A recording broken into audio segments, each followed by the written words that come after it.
The question I asked this morning is this: will God impeach America?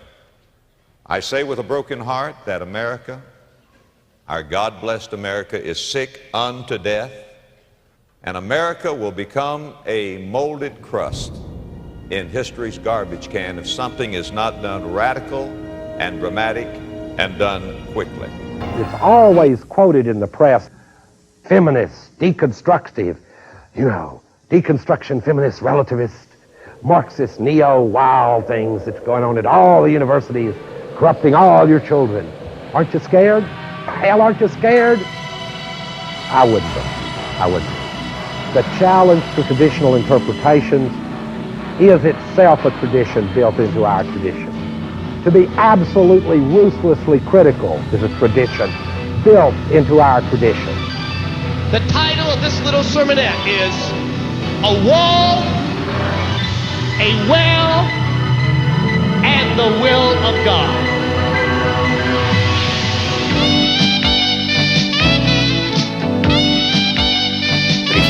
Welcome. Late Night America is brought to you by Extra Strength Tylenol. I feel great. I feel like going out and telling the world, everybody take Extra Strength Tylenol. Some days, I get these really pounding headaches. I used to take Tylenol, but it didn't always get rid of all the pain. So I've been using Advil for a while now. You can order 24 hours a day. Call this toll-free number. It's here, at last.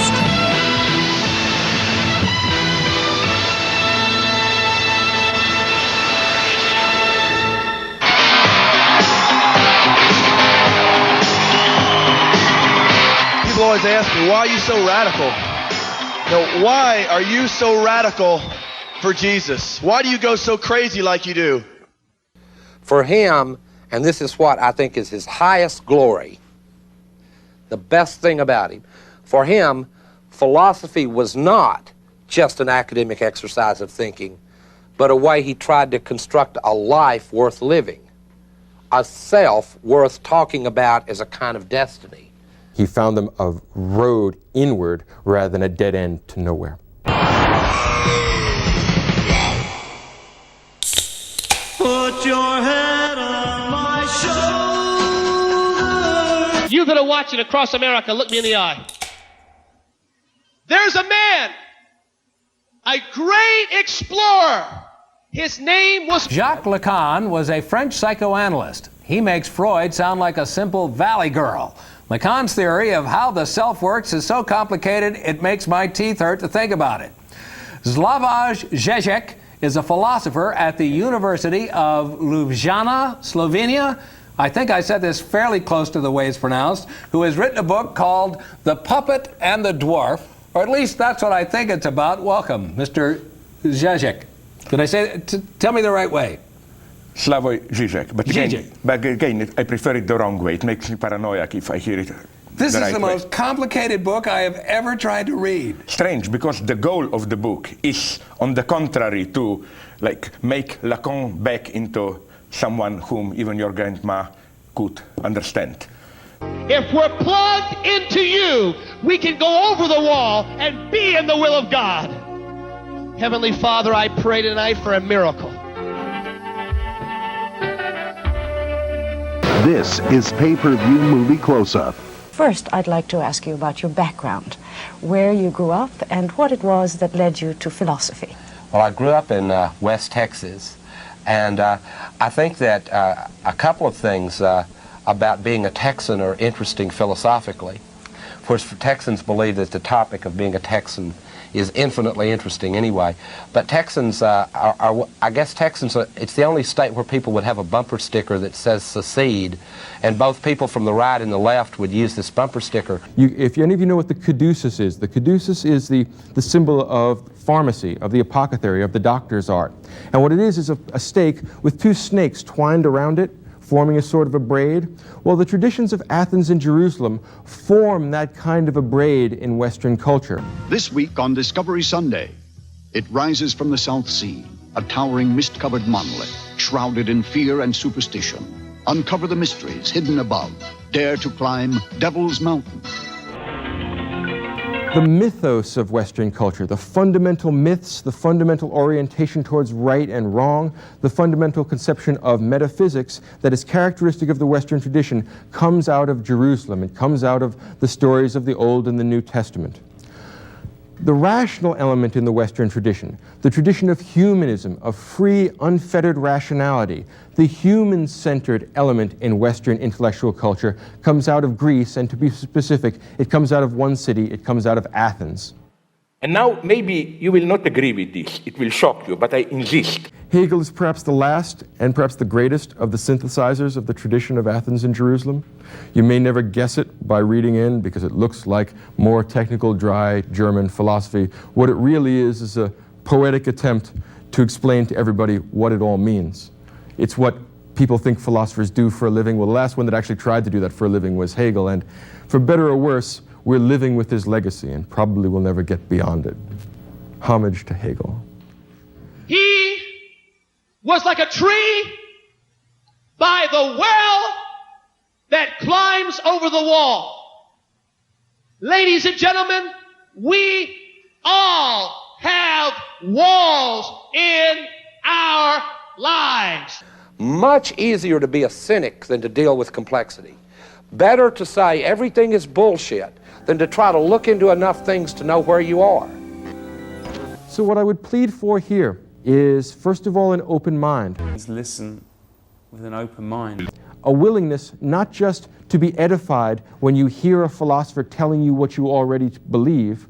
What I'm asking you is to have the courage not just to hold the convictions that you do, but the courage to attack your convictions, to call your convictions into question, to ask yourself, suppose I'm completely wrong. Suppose the other set of assumptions or the other set of conclusions is the real one. How would I know? Am I really certain about what I think I know? In Europe, the experience was that fascism not only was an enemy to be fought without, but it was in us too. This is the European experience of it. To Americans, it was just like Darth Vader. It's just these, you know, pretty much the reaction we get now when we see a Steven Spielberg movie and there's a swastika in it. Everybody goes, boo, hiss, kill him. And it's just the external enemy. Europeans had to deal with a far more difficult question.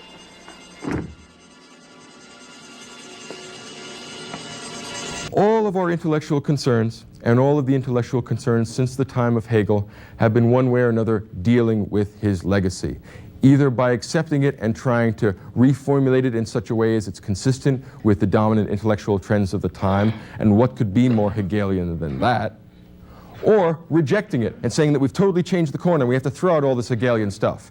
And what could be more Hegelian than that? Now, don't think that this is some fancy Dan academic exercise. A lot of people have died because they read a book the wrong way. The first time they set out to climb Mount Everest, they were on their way to the top when a terrible snowstorm hit, and they had to turn back. And guess what?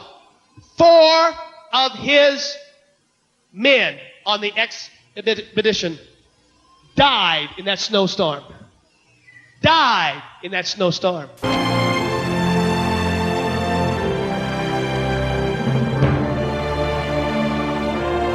I think most persons can get a sense that common intellectual concerns, common intellectual questions interact with each other and influence each other in the same concrete historical moments. So we have these abstract ideas of moving our intellectual orientation, say, from God to nature, which is characteristic of the Enlightenment. Well, you can see those concerns not just in physical science, but also in political science, in moral theory, and also in visual art, in music, in all the cultural products. And the cultural products of our society are the expressions of its spirit.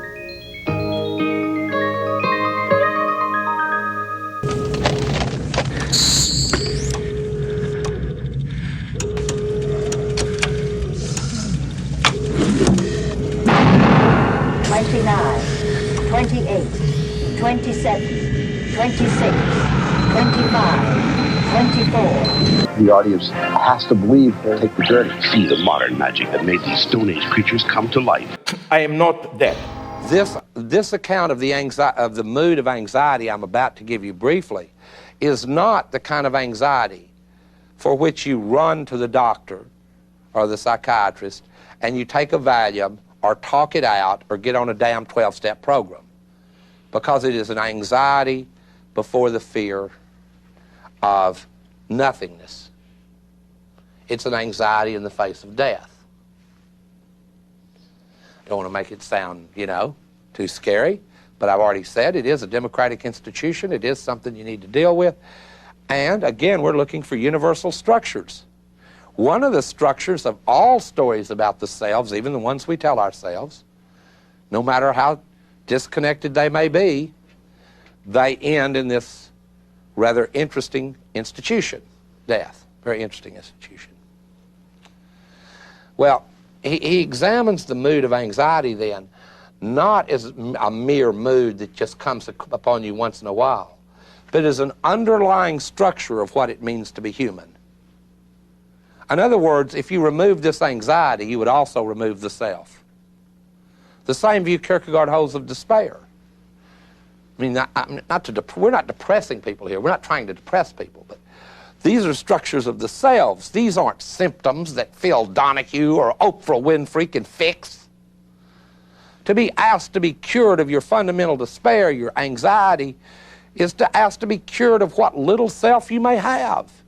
It is a stupid thing to even want, in a way, because it is our anxiety that makes us look at how we came up from the past. You might be here tonight and you think, what's this young man talking about?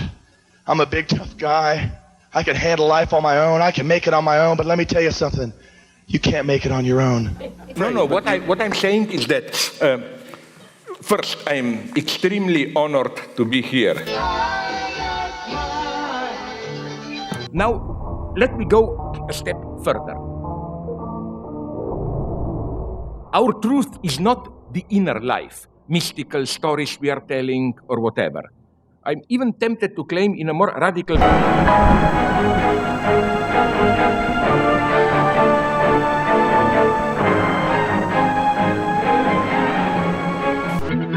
that is spiritual is liberated. You know why? Because no longer does he have to be squeezed in by this world system. He sees through it. He knows who he is. He knows what he has. He knows where he's going. He is free. What Jacques Lacan, my father, psychoanalyst, theoretical father, said about, he had I thought we could have a whole hour and a half without you mentioning Jacques Lacan. I was wrong. You are guilty because okay. Just very briefly. Where I would enjoy it the most? Mm-hmm. I'm not sure. I could be of more help if I could get to know you better. If that's all right with you. Oh, it is. It's very much all right. I had a very intriguing question for philosophers. What if truth turned out to be a woman? What then?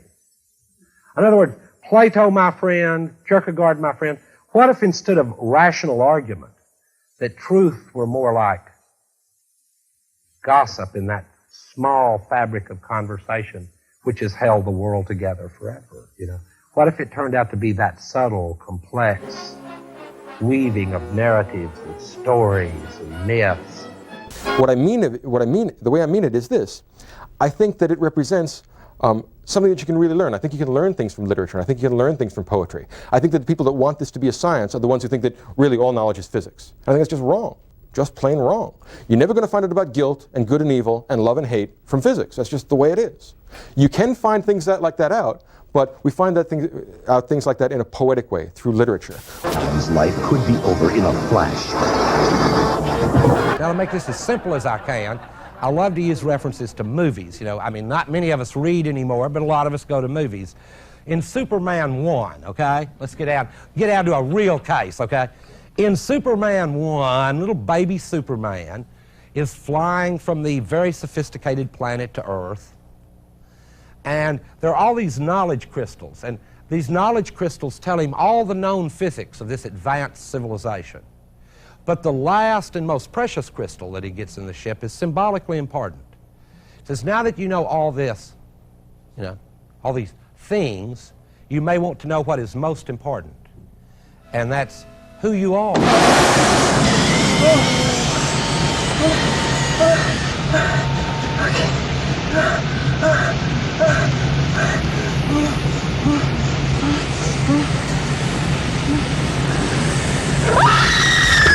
This is what opens up the human experience to anxiety, despair, dread, and the absurd. Why am I radical for Jesus?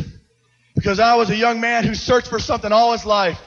I searched for something to fill a void in my life 27 years. I tried to find it in the military. I thought that was going to be a macho thing to do. But I couldn't find my happiness, and I couldn't find that empty feeling that I wanted to be filled in the military. I couldn't find it at the bottom of a beer bottle. I couldn't find it in a marijuana cigarette. I couldn't find it in drugs I'd put up my nose. I couldn't find it in one thing that the world had to offer me. I couldn't find it in success, and I couldn't find it in money. The world had nothing for me. Absolutely nothing. Again, we have a massive psychology industry to deal with this. And then we, of course, have a society that is massively soaked in drugs. I mean, I don't know how long American society would hold together if it was not a society of addicts. When you think of the leading drugs, and all of them are like either Valium or Prozac, and then look at the drugs the kids take, look at ghetto drugs, look at the normal and official drugs, which are very powerful, like alcohol and cigarettes. The truth of the matter is Marx was wrong. Religion is not the opium of the people. Today, opium is the opium of the people. It works better. I mean, opium works better as opium than religion did. So that's the inner world. I'm beginning to get into this Lacanian stuff. If you ask me, maybe you will not like now my next example. Okay.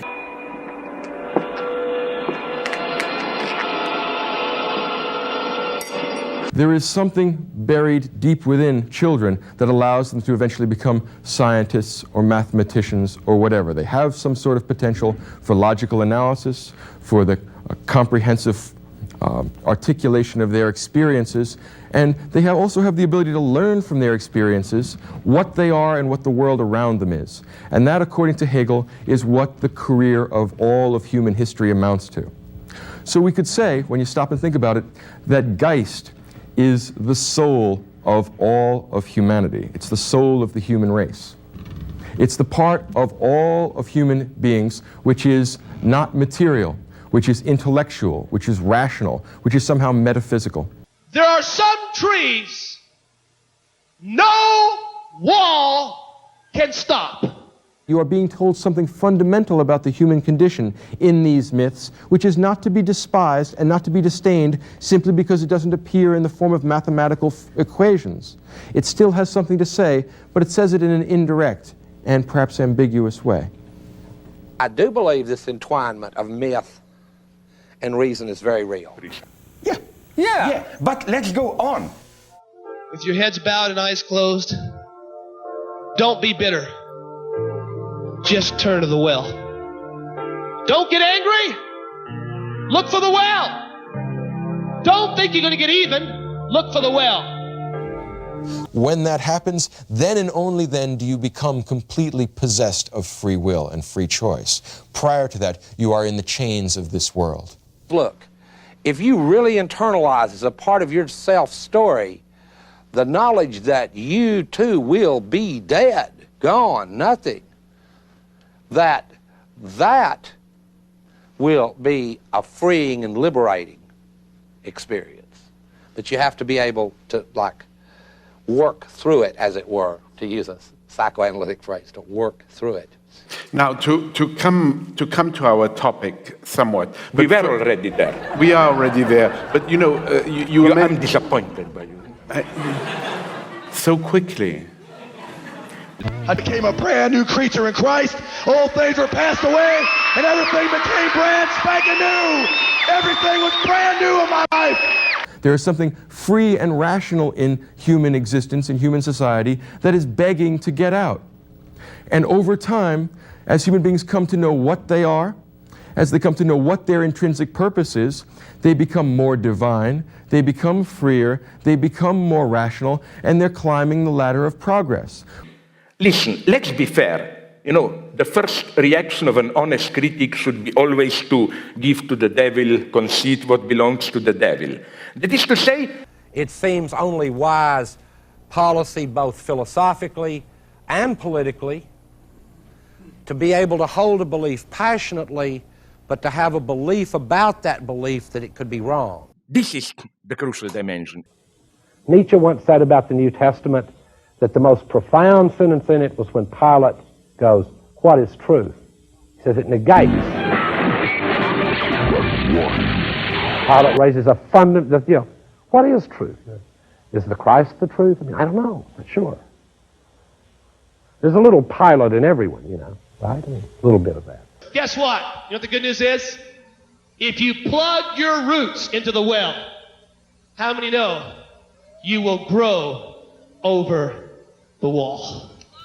It is very clear that Christian hope aspires towards or gestures towards a universal moral relation between all the peoples of the earth. The first step of feminine liberation is when you say, no, my role that I play is not something natural, it's the result of oppression and so on and so on. He turned around and he faced Mount Everest.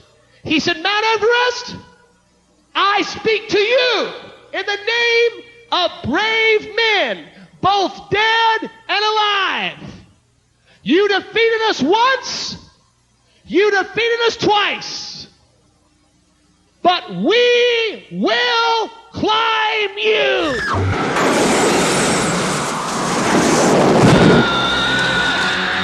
What I'm doing here and now is thinking about the history of philosophy and also the philosophy of history, and it turns out to be me.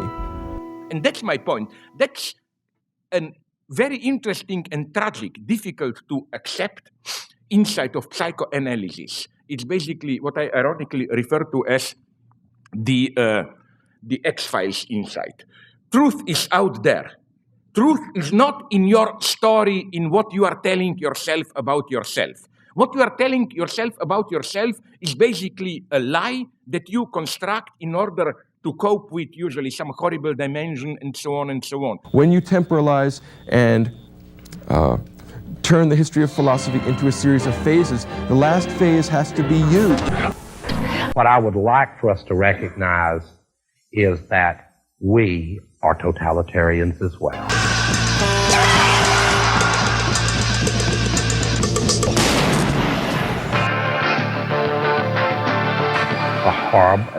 But till we see it, we won't have a chance to be really radically democratic ever. I mean, okay, a little biblical scholarship here. Easy to find the mote in your brother's eye, difficult to see the one in your own. Very difficult. So this account of power reminds us that the totalitarian is not the other. Sometimes we meet the enemy and it's us. I'll tell you something, that's why I'm radical! That's why I'm radical!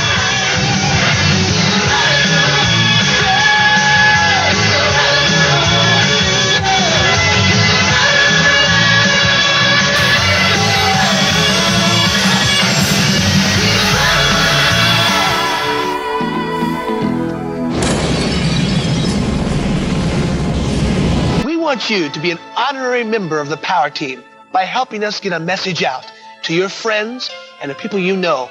It's called Power. God made you to win. That's a message we think they deserve to hear.